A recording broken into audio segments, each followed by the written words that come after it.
Substansi perdanya ini apa gerang Pak? Apapun agamanya, apapun sukunya, hanya satu ideologi adalah ideologi Pancasila. Semakin kesini situasi sosial kemasyarakatan kita semakin tergerus toleransinya. Barang ini sudah ada. Barangnya sudah ada, perdanya sudah Pak. ada ya Sudah kan? ada. Tinggal jalan nih. Nah, Terima kasih, selamat datang di podcast LK3. Podcast kali ini kita akan membahas satu topik yang sangat menarik, yaitu soal Perda Toleransi Kehidupan Bermasyarakat, Perda nomor 4 tahun 2023. Ya, ada Pak Lukman Padun, Dr. Lukman Padun. Beliau ini adalah staf ahli Wali Kota bidang hukum, politik, dan pemerintahan. Ada Fikri Hadin, akademisi yang lagi naik daun. oh, bisa terbang dong. Kandidat doktor lah. Amin. Amin. Nah, Terima kasih, Pak. dan ada Ibu Rafikah dari Koalisi Masyarakat Sipil. Nah, kita hendak memperbincangkan soal perda yang sangat luar biasa ini, dan perda ini sudah terbit tanggal 24 Maret 2023. Nah, ulun hendak ke Pak Lukman Padun dulu nih. Karena leading sektornya itu adalah Kes Bangpol.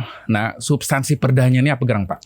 Ya, baik. Terima kasih. Langsung saja, tidak mengulangi rasa hormat berkaitan dengan perda ini. Pertama, kita sangat bersyukur nomenklaturnya perdanya begini. Peraturan Daerah Kota Banjarmasin nomor 4 tahun 2023 tentang penyelenggaraan toleransi kehidupan bermasyarakat. Nah, berkaitan dengan ini, kita kebetulan juga PLT Kesbangpol Kota Banjarmasin. Di tempat kita, khususnya Kesbangpol itu adalah berkaitan dengan, pertama, tupoksinya adalah pencegahan dini konflik sosial. Kedua, mengantisipasi jangan timbul isu sara, suku, ras, dan antar golongan. Nah, selanjutnya kami juga melibatkan kaum-kaum disabilitas dalam sosialisasi pendidikan politik, pendidikan wawasan kebangsaan berkaitan dengan isu-isu toleransi dan intoleransi.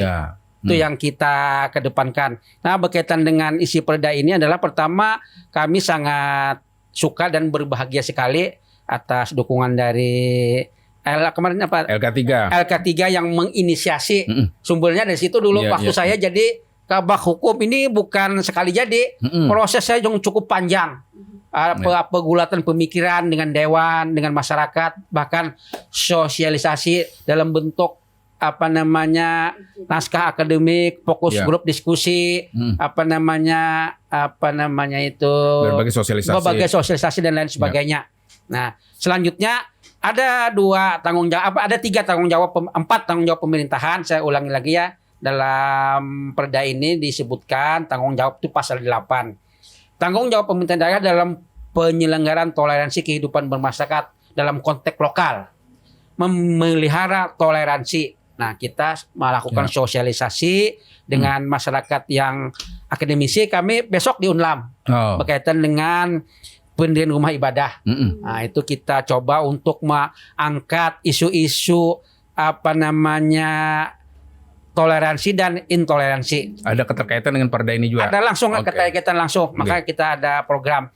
Lalu meningkatkan toleransi berkaitan dengan, saya undang kemarin itu Dewan Kelurahan supaya diseminasinya lebih meluas, lebih membumi. Babinsa, Kantipmas dari TNI, Polri.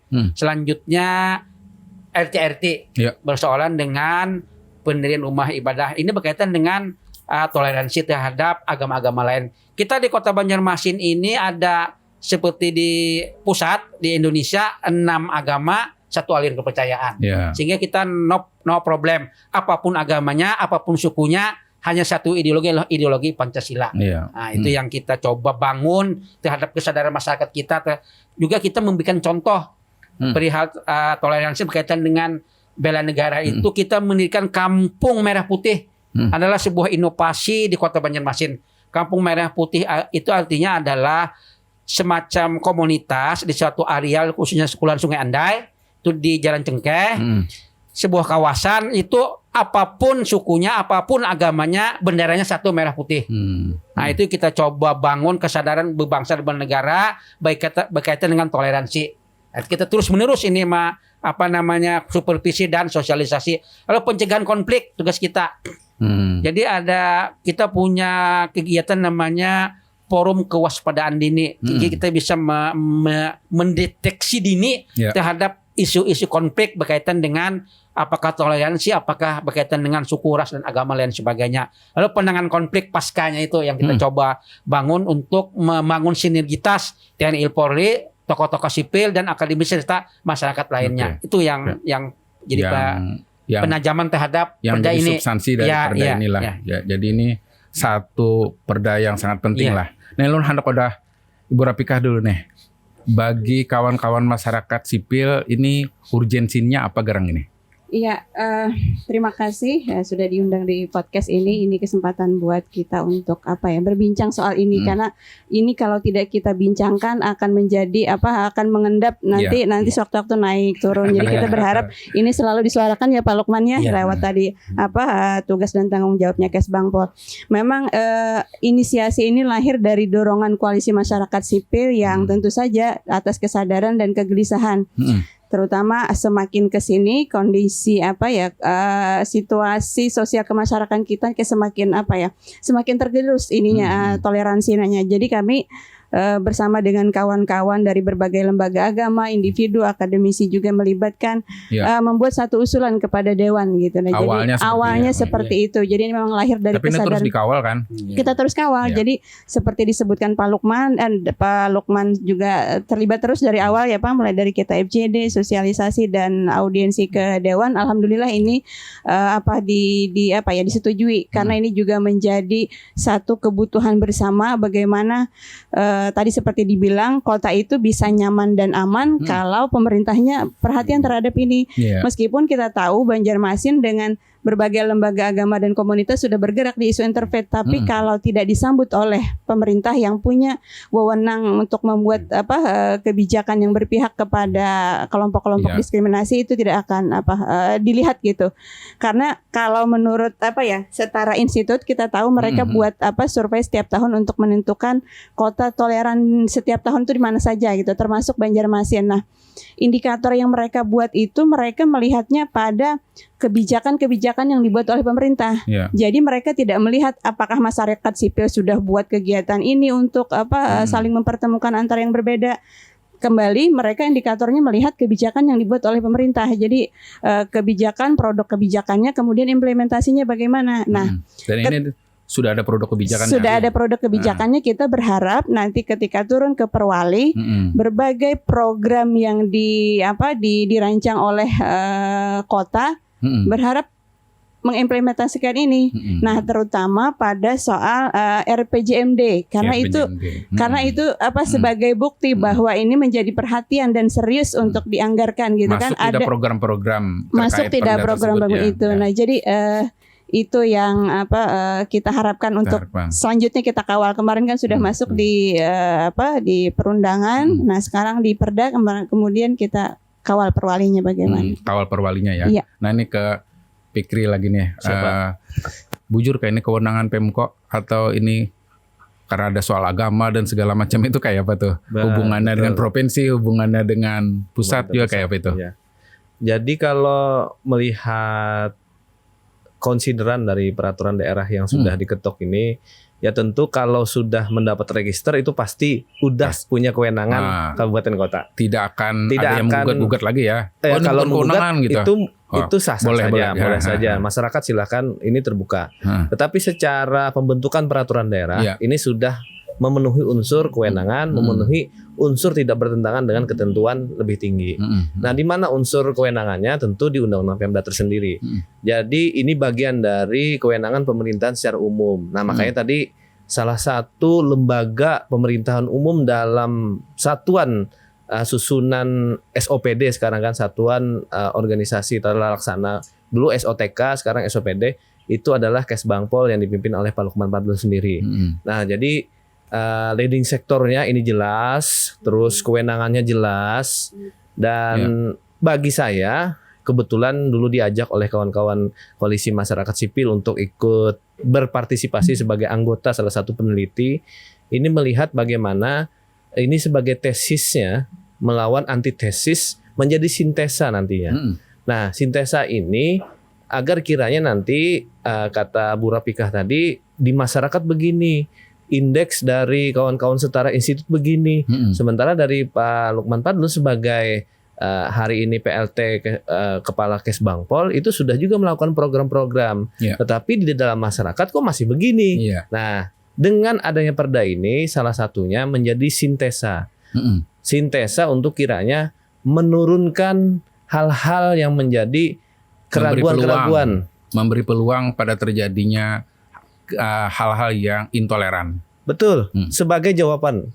Makanya saat kita diskusi waktu mungkin 2-3 tahun yang lalu, Pak Majid saya seringkali mengulang bagaimana gagasan ini sebagai sebagai preventive choice. Bukan kita ini sebagai misalnya pemadam kebakaran, ini sudah terbakar, lalu antisipasi dulu kita. Antisipasi salah satunya dengan perda ini. Nah, makanya perda ini baru tentu saya yakin belum 100% nih kawan-kawan Kesbangpol siap untuk melaksanakan. Kita kalau tanya implementasi terlalu dini kan. Ya mungkin nanti dianggarkan di tahun berikutnya, tetapi dasar hukumnya sudah kuat. Jadi sintesa inilah yang menjadi titik temu. Kalau soal nanti di tahun depan kita lihat program-program dari pelaksanaan implementasi ini belum jalan, nah kita bisa nuntut tuh. Nah, teman-teman koalisi masyarakat sipil kita bisa nuntut. Tapi kalau untuk saat ini adalah salah satu sintesa awal. Mungkin nanti misalnya contoh yang sering kita diskusikan soal toleransi saat di bulan Ramadan. Dengan perda ini mungkin nanti dicari sintesisnya, formulasinya dapat nanti. Nah, jadi agar kiranya semua masyarakat di sini kita cari preventifnya terlebih dahulu. Jangan nanti kalau sudah meledak itu jadi kejadian-kejadian hal yang tidak diinginkan. Itu yang dari pandangan kami. Mungkin itu Pak Majid. Nah, apa setelah ini Pak Lukman yang dilakukan Pemko nih, Jar? Bu Rapikah tadi itu ada perwali atau ada yang lain-lainnya lagi, apa kira-kira langkah-langkah selanjutnya yang akan sebagai tindak lanjut? Langkah kita ini pertama kan memetakan wilayah konflik. Saya sudah kerjasama dengan UNLAM. Di hasil pemetaan konflik tadi kita jadikan bahan untuk pengambilan kebijakan. Daerah-daerah mana saja yang rawan terhadap konflik suku, ras, antar golongan, dan konflik-konflik kepentingan politik. Kebanyakan politik ditunggangi oleh agama tertentu, padahal dia bukan dalam arti memperjuangkan agama, tapi memperjuangkan kepentingan individu. Nah, terbalik, agama ditunggangi oleh politik. Gitulah orang bisa Pak Mas pikirin itu bisa menjelaskan soal akademisinya itu kan. Nah, selanjutnya sebelum perda ini lahir, tugas-tugas kebangsaan dan politik itu sudah ada di Pemko Banjarmasin. Cuma penajamannya belum termakna secara signifikan memahami isi tentang toleransi ini. Itu hanya rutinitas kawan-kawan di Kesbangpol. Nah, dengan adanya perda ini kita mencoba untuk memetakan persoalan-persoalan toleransi dan memetakan norma-norma apa yang perlu kita perjuangkan dalam bentuk program dan kegiatan. Sehingga norma misalnya memelihara toleransi itu kan sebuah semacam norma, ada tugas kita. Nah, bagaimana kita memelihara toleransi itu dalam bentuk program dan kegiatan? Salah satunya adalah sosialisasi wawasan kebangsaan berkaitan dengan radikalisme, toleransi, dan lain sebagainya. Nah, itu kita coba angkat. Tapi sementara ini kita hanya sebagai PLT. Nah, jadi kita tidak terlalu banyak dalam persoalan kewenangan. Nanti insya Allah kalau walaupun kita tidak jadi PLT atau jadi tetap di staf ahli, kita tetap memperjuangkan ini. Kita bisa intervensi dalam bentuk diskusi kepada kawan-kawan di Pemko. Itu aja yang saya terima kasih. Kalau menurut Rapikah, ini kira-kira harus ditindaklanjuti seperti apa agar supaya ini bujur-bujur sampai ke masyarakat? Selain perwali tadi lah. Selain perwali, ya kan salah satu bentuk dari kota dibilang tadi Banjarmasin kota inklusi itu kan. Inklusi ya. Ketika pemerintah melibatkan masyarakat dalam setiap urusannya gitu, mulai dari perencanaan, misalkan pelaksanaan program, kemudian evaluasi, monitoring. Nah, kita berharap dari proses ini pemerintah kota juga melibatkan paling tidak kita perwakilan masyarakat sipil, kita bersedia untuk membantu mengawal itu. Jadi kan kalau belajar dari tempat lain itu seperti dibilang tadi implementasinya pada program-program, kita bisa membantu memberikan masukan atau membantu merancang program itu. Nah jadi kita sih maksudnya tuh tidak terpisah karena kita menjadi bagian kota inklusi itu kan sebenarnya satu poinnya adalah kolaborasi. Jadi pemerintah antar dinas mungkin dengan masyarakat sipil itu ruang itu terbuka untuk kita. Jadi bahwa amanat untuk menyamankan kota itu ada pada semua orang. Jadi kita berharap ketika perwali turun dan implementasi kepada program, kita juga dilibatkan gitu. Jadi memberikan masukan gitu. Kalau dari sisi implementasi nih Pak Lukman, dinas apa aja yang terkait ini selain Kesbangpol? Ini kan pertama berkaitan soal nomenklatur dulu, nomenklatur OPD namanya, organisasi perangkat daerah atau satuan kerja perangkat daerah. Pertama yang jelas kan Kesbangpol. Selanjutnya adalah naik ke atas asisten 1, sekda sampai wakil wali kota di secara vertikal. Kalau horizontalnya ini berkaitan dengan misalnya pendirian rumah ibadah. Itu tentunya kita berkaitan dengan FKUB namanya Forum Koordinasi Umat Beragama. Forum Kerukunan Umat Beragama ya. Terima kasih. Forum Kerukunan Umat Beragama. Kita melibatkan dari tokoh MUI, tokoh agama Buddha, agama Kristen dan lain sebagainya. Nah, itu kita ada timnya namanya FKUB tadi. Kalau untuk dinas adalah untuk dinas itu misalnya dinas pendidikan bisa, dinas pendidikan. Semuanya hampir semua bisa, dinas kesehatan. Itu persoalan-soal hak disabilitas misalnya. Kalau PUPR berkaitan dengan jalan, guideline-nya itu kan. Nah, dan lain sebagainya. Semua lini bisa sangat dimungkinkan semuanya. Sangat dimungkinkan termasuk kolaborasi. Mengelaborasi isi perda ini. Tergantung pimpinan unit kerja tadi apakah mau atau tidak. Itu aja persoalannya di Indonesia ini mau atau tidak. Itu aja persoalannya. Nah, itu mau kira-kira. atau tidak, apa kira-kira tantangannya nih, Fikri? Ya, kalau tantangannya menurut saya Pemko Banjarmasin entah itu eksekutif maupun legislatifnya sudah bersepakat. Akhirnya kan ini kan mau. Barang ini sudah ada. Barangnya sudah ada, perdanya sudah ada, ya sudah kan? ada. Tinggal jalan keadaannya. Nah, kalau soal bagaimana studi tiru misalnya atau studi perbandingan dengan daerah-daerah lain yang konfliknya itu lebih rawan, seperti misalnya di kota Surabaya sebagai studi tirunya, atau daerah-daerah yang agak lebih heterogen, mereka lebih condong misalnya contoh di dinas pendidikan, kawan-kawan dinas pendidikan di level kewenangannya, di level tingkat sekolah dasar itu melakukan sebuah misalnya pendidikan dini tentang toleransi. Bisa ada modul-modul ya. Modul saja. Tingkat pendidikan dasar, tingkat SMP ya kan. SMA. Dan hebatnya lagi kalau seingat perjalanan bagaimana memperjuangkan teman-teman LK3 dan kawan-kawan memperjuangkan perda ini, malah disalib oleh provinsi yang sudah duluan yang disahkan kan. Betul. Nah, jadi kan ini satu mata rantai yang tidak bisa dipisahkan. Provinsi Kalimantan Selatan sudah memiliki, Kota Banjarmasin sudah memiliki. Ini bisa saling kuat menguatkan. Jadi apa? Isunya kemarin itu kita sebagai penyangga ibu kota negara. Dampak dari ibu kota negara ini kan pasti nanti soal kependudukan, lintas suku, ras dan sebagainya nanti nimbrung di Kalimantan Selatan, dan kita sudah punya alat itulah. Ini harapannya sebagai sintesa tadi. Tapi bagaimana implementasinya ya tentu yang berkewajiban dari sektornya, yaitu kawan-kawan di Kesbangpol tadi. Karena sekali lagi kalau kita lihat kewenangannya ini pemerintahan umum itu bagian dari Kesbangpol. Nah, tinggal menjalankan sebagai leading sektor ini. Kalau Pak Lukman tadi informasikan diskusi dengan lintas dinas tadi, menurut saya ya ini hal yang mungkin untuk menerjemahkan baik itu visi misi gubernur dan visi misi wali kota sama, pasti ada di dalam visi misinya. Kalau mengawalnya kata Rapikah tadi di RJPMD-nya, oh sangat bisa, karena kan Musrenbang itu kan pasti dipanggil tuh perwakilan-perwakilan. Nah, kalau permasalahan hari ini mau nggak mengundang teman-temannya itu kan? Permasalahannya kan itu. Hari ini misalnya Musrembang untuk cukup syarat saja diundang yang cukup syarat saja. Tapi kalau ini mau dilebarkan dan itu dituangkan menjadi RPJMD dan tuangkan lagi ke program-program, ya tentu sangat bisa, Pak. Ya. Sangat bisa.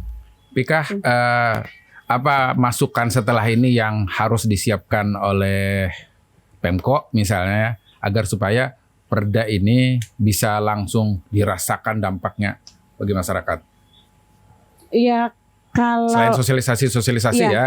kalau disambungkan sih dengan kegiatan yang sudah selama ini sudah kita buat ya untuk membangun dialog antar agama dan etnis yang ada di Banjarmasin itu salah satunya tadi bentuk tanggung jawabnya kan fasilitasi. Nah, jadi kita berharap pemerintah kota bisa membantu memfasilitasi membuat forum-forum yang selama ini sudah kita jalankan. Misalkan kalau LK3 kan punya religi expo tuh Pak setiap tahun. Nah, jadi Pemko bisa turut mendukung kegiatan itu. Nah, jadi ini salah satu yang bentuk ada ini momen-momen ada momen-momen di mana itu bisa dikolaborasikan, momen-momen yang sudah ada ya di tengah-tengah masyarakat. Karena membuat event ini menjadi satu ikon kita sudah cukup sulit, dan mempertahankannya lumayan sulit juga karena ini menjadi contoh buat daerah-daerah lain yang belum pernah mengadakan religi expo seperti kita gitu. Jadi itu salah satu bentuknya fasilitasi ya. Kegiatan-kegiatan mempertemukan semua agama dan etnis ya. Ada Pak juga Pak kegiatan-kegiatan serupa yang bisa dilakukan oleh Pemko, karena ini kan harus masif nih kita sampaikan ke tengah-tengah masyarakat bahwa kita sudah punya perda toleransi kehidupan bermasyarakat. Nah itu ada kada? Kalau program-program kegiatan memang ada biasanya sosialisasi. Nah itu kan terbatas dananya. Karena coba kita angkat, kita bangun konfigurasi peta-peta konflik ini melibatkan upaya mencegah intoleransi itu termasuk L3 paling tidak masyarakat Madani dilibatkan. Selanjutnya setelah ini saya memerintahkan ke sekbannya, sekretaris badan untuk merancang diamankan perda ini pencegahan konflik itu adalah pembuatan draft peraturan wali kota untuk mendetailkan, baik berkaitan dengan anggaran, berkaitan dengan implementasi ke depan. Nah ini kan secara umum ini tidak bisa langsung didetailkan kecuali ada perwali langsung mendetailkan isi perda ini.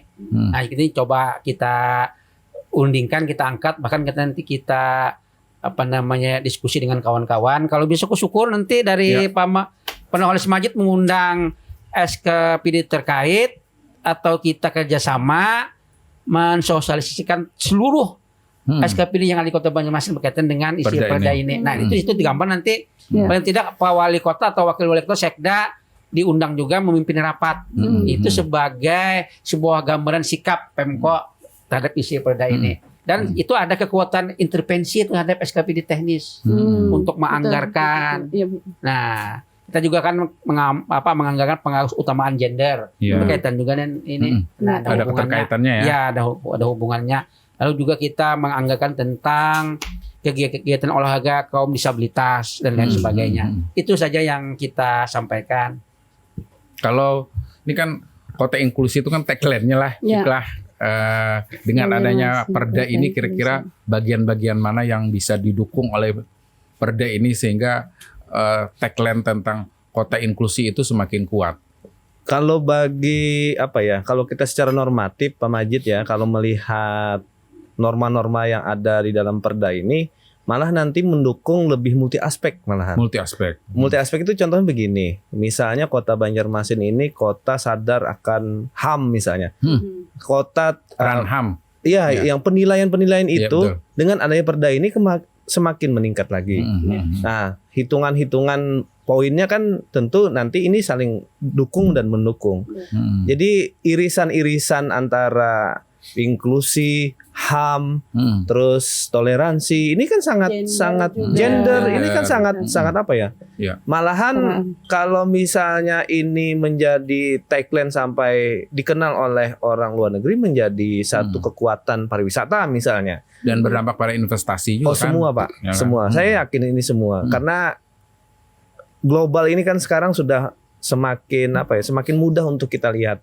Misalnya tinggal bagaimana tadi implementasi pengejawantahan di dalam Di ujungnya program-program, tetapi arah program itu yang harus kita bahas secara seksama nih. Melibatkan kawan-kawan misalnya koalisi masyarakat sipil yang sebagai sumbangsi ide awal. Karena bagaimanapun juga sumbangsi ide awal ini tetap harus dilibatkan. Pemko sangat terbuka kemarin itu dengan Pak Kabaknya langsung terbuka, terus di Dewan sangat mendukung. Akhirnya apa? Akhirnya kan bisa. Ini sejarah bagus untuk Kota Banjarmasin. Karena saya selama menjadi akademisi di Kota Banjarmasin hanya pertama kali nih menemukan bagaimana ide dari masyarakat diterima dan dituangkan dalam kebijakan yang bersifat dan mengikat untuk umum. Bayangkan ini sebuah prestasi menurut saya. Menurut saya ada ya. tidak kalau misalnya perda-perda yang tidak sejalan misalnya dengan perda ini, nah itu kira-kira nanti kemungkinannya seperti apa? Oke, kalau urusan konflik norma memang itu ranahnya peradilan. Kalau untuk memutusnya. Tapi kalau misalnya ini adalah bagian lex spesialis, ini saling dukung saja. Saling mendukung. Karena ini kan setara dengan perda-perda lainnya. Kalau isu-isu berkembang lainnya mungkin nanti perda ini mungkin ya dengan nomenklaturnya tadi kata Pak Lukman Fadlun tadi, ini sebagai apa ya? Payung hukum untuk norma yang ingin mengatur sub dari payung hukum yang ada ini. Misalnya contoh kita undang-undang lingkungan hidup, kalau ngatur undang-undang tentang pertambangan harus ikut undang-undang lingkungan hidup. Sama juga misalnya berhubungan dengan jam apa gitu misalnya, kan menyesuaikan dengan apa nih toleransi. Gimana ini takaran-takarannya, HAM-nya gimana dan sebagainya. Makanya kata saya tadi sintesa ini. Sintesa yang mungkin bisa menjadi tergantung Pemko sendiri. Kalau kebijakannya tergantung Pemko, tetapi kawan-kawan masyarakat sipil sebagai inisiasi awal harus dilibatkan terus dong. Jadi ini saling mendukung dan prestasi ini jangan sampai prestasi di kertas saja. Ya harapan saya ke depannya ini duduk terus bersama-sama dan saya tidak bermimpi, maksud saya hari ini baik itu yang di Pemko maupun di Dewan di Kota Banjarmasin itu sangat terbuka sekali, Pak. Jadi mereka kawan-kawan Pak Lukman Fadlun hari ini datang kan terbuka sekali. Jadi kita tidak ada sekat nih dengan pemerintah kita. Tinggal kerja bagaimana sih keroyokannya ini. Kan beliau tadi kan membuka kan misalnya. Ayo kita kerjasama. Ayo, bayangkan. Bagaimana Rafiqah kerjasama berikutnya agar supaya ini bisa dilakukan ya dalam tanda petik percepatan malah. Iya, tentu kita sambut baik ini. Jadi sebagai lembaga yang selama ini memang terbiasa kerja berjejaring gitu ya, kerja kolaborasi, ya ini menjadi satu kerja baru buat kita kan. Ini maksudnya dengan pemerintah nih Pak, maksudnya Pak, selama ini kan kita dengan jejaring dengan masyarakat sipil. Nah, tapi dengan mengawal, mengadvokasi ini menjadi perda kemudian kepada implementasi ini juga menjadi satu tantangan buat kita bagaimana ini benar-benar nih kalau kita niatkan benar kita harus benarkan juga nih, harus luruskan juga nih jalannya nanti gitu. Jadi kita sangat terima kasih kalau misalkan pemerintah kota terus melibatkan kita sampai pada nanti perencanaan sampai implementasi gitu. Nah, terakhir nih, sesi terakhir nih Pak Lukman, kira-kira apa yang mau disampaikan, apa yang rencana-rencana terdekat sehubungan dengan perda ini? Pertama kita menindaklanjuti isi perda ini lewat peraturan wali kota untuk mendetailkan program dan kegiatan, itu satu. Kedua, kita juga mengajak kerjasama masyarakat sipil supaya masyarakat Kota Banjarmasin ini bercirikan masyarakat madani. Tidak ada kekerasan, tidak ada konflik, damai, tidak ada permainan, pokoknya damai harmoni. Bahkan kita kemarin itu walaupun kita termasuk orang bukan kita bagaimana? Artinya termasuk yang taat beribadah. Ketika ada pertemuan antar iman kita hadir. Kalau tidak salah Pak Majid juga hadir kemarin. Padahal itu kita sibuk itu. Jadi satu pekerjaan kita kesampingkan untuk mengedepankan harmoni antar iman, kita hadir mewakili Pemko sebagai representasi hadirnya negara dalam perspektif otonomi daerah. Artinya Pemda hadir sebagai perwakilan negara. Kita hadir. Jadi ini pun saya tadi barusan Jopit, saya minta izin, saya sama komandan kan didahulukan saya duluan. Karena sini ada tanggung jawab yang saya harus selesaikan. Ya, bagus. Dalam rangka Terima kasih. isi perda ini Iya. berkaitan dengan harmoninya Kota Banjarmasin. Itu aja. Jadi akan ada ke depan perwalinya ya. Iya, siap. Kalau Rapika, apa kira-kira yang mau disampaikan agar supaya nih kita bisa kawal terus perda ini? Ya. Apa ya? Ya tentu saja lagi-lagi tadi kita selalu dilibatkan gitu Dilibatkan ya. Dilibatkan.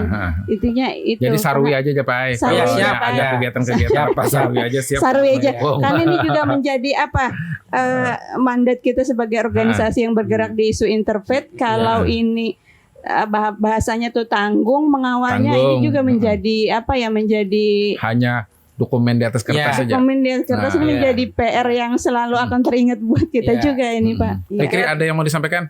Bagi Ulun ini sebuah kebanggaan secara pribadi. Memang tidak semua akademisi terlibat dengan kegiatan-kegiatan begini. Apalagi mungkin ke depan Pak Majid ya, syarat menjadi seorang profesor itu harus ada temuan-temuan. Saya sudah loh membuktikan dengan ini. Dengan salah satunya terlibat dengan kawan-kawan koalisi masyarakat sipil. Walaupun sebagai anggota, tapi kan saya bisa mengklaim. Iya. Nah, saya mengklaim dan ini mudah-mudahan ya kebermanfaatannya.